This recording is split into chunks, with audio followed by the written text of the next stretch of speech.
जूते चप्पल का दान पुण्य आप करते हैं, किसी के जूते चप्पल चुराते नहीं है, तो इससे शनि शांत हो जाता है। अब बात रही मंगल की, आप जन्म पत्रियां ले लेकर के घूमते हैं, मैं दावे के साथ कह सकता हूं की कुंडली में मंगल का दोष है, वह ससुराल पहुंचती है, उसके घर से कभी अतिथि भूखा जाता नहीं है, और नित्य अपनी रसोई में अपने हाथ से चूल्हा जला करके भोजन बनाती है और सबको जिमाती है। उसकी जन्म पत्री में मंगल अपना प्रभाव दिखाई नहीं देता, क्योंकि मंगल अग्नि कारक है, ये ग्रह मंगल अग्नि कारक है। और जब नित्य आप अग्नि देव के दर्शन कर रहे हैं, आग के ऊपर भोजन पकाकर जरूरतमंद लोगों को आप भोजन करा रहे हैं, घर में चूल्हा जलाते नहीं है, और ज्योतिषी को 11,000 रुपया दे करके मंगल आज शांत करा रहे हैं, कुछ भी नहीं होता। ये सब ऐसे ही है बिल्कुल। घर में कभी चूल्हा जलाती नहीं है, रोटी चूल्हे पर बनाती नहीं है, और जन्म पत्री दिखाते दिखाते घूम रही है, हमारा मंगल हमारा मंगल।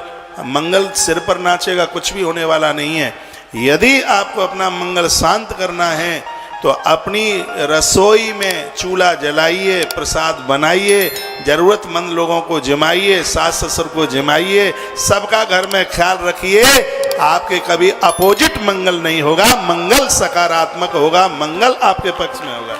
तो ये तो करने वाले हैं नहीं, जन्म पत्री ले लेकर के घूमो, दुनिया लूट रही है सो लुटते रहो भैया, कुछ भी होने जाने वाला नहीं है। हाँ, ये ग्रह होते हैं, बिल्कुल पक्के होते हैं, कौन कहता नहीं होते हैं, होते हैं, लेकिन ये ग्रह शांत कैसे होंगे? ये ऐसे शांत होंगे, सर्व जन्म पत्री दिखाने से आपका मंगल शांत हो जाएगा। घर में वृद्धों को देखो नहीं, चूल्हा जलाओ नहीं, रसोई में कभी जाओ नहीं, फिर कहें कि हमारा मंगल। अरे मंगल को शांत आपको करना है, मंगल ठीक से रहे। अरे ये दूषण है वो भूषण में बदल जाएगा। जिनकी भी कुंडली में मंगल दोष है, मैं छाती ठोक करके कह रहा हूं, इस कुरुक्षेत्र की व्यासपीठ से, भले ही आपका मंगल कुंडली में बैठा हुआ है, एक दोषित बन करके बैठा है, आप हमेशा अग्नि का आदर कीजिए, अग्नि का सम्मान कीजिए, चूल्हा चौके में जाइए, चूल्हा जलाइए, उस पर भोजन बनाइए, वृद्धों का ध्यान रखिए, गरीबों का ध्यान रखिए, आने वाले अतिथि का ध्यान रखिए और उन्हें भोजन कराइए। आपका मंगल आपके पक्ष में होगा, आपको किसी भी प्रकार का नुकसान नहीं देगा। लेकिन आप तो बड़े पिता की बेटी हैं, बड़े बाप की बेटी हैं, आपको तो कंडिया लेकर के, पर्स लेकर के।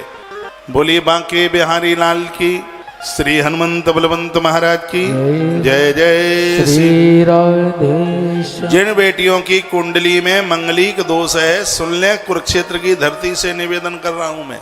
भले ही तुम बहुत बड़ी जॉब कर रहे हैं, 10-10 नौकर तुम्हारे घर में लगे हैं, मैं कहूंगा आपको रसोई में जाने का शौक होना चाहिए।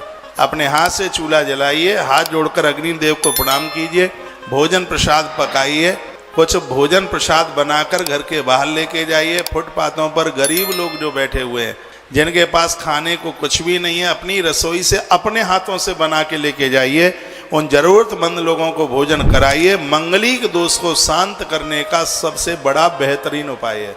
आप करके देख लें, आपको कहीं कोई कष्ट नहीं होगा, पति से लड़ाई नहीं होगी, किसी से झगड़ा नहीं होगा। जब मंगल जब दोषी बनकर कुंडली में बैठता है, तो सबसे पहले लड़ाई तो पति के ही साथ होती, पत्नी में झगड़ा होता है। ये सिर्फ खाली स्टोन पहन करके और इस सब करके ही ये नहीं हो जाएगा शांत। आप ये करके आप देखिएगा, आप रसोई में खड़े होने की आदत डालिए, अपने हाथों से भोजन बनाने की आप आदत डालिएगा, फिर वो भोजन बनाकर जरूरतमंद लोगों को आप दीजिए। जो करने के लायक काम है वो तो कर नहीं रहे हैं, बस जन्म पत्री माथे पर ठोक रहे।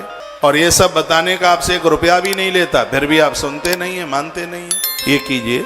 बोलिए बांके बिहारी लाल की।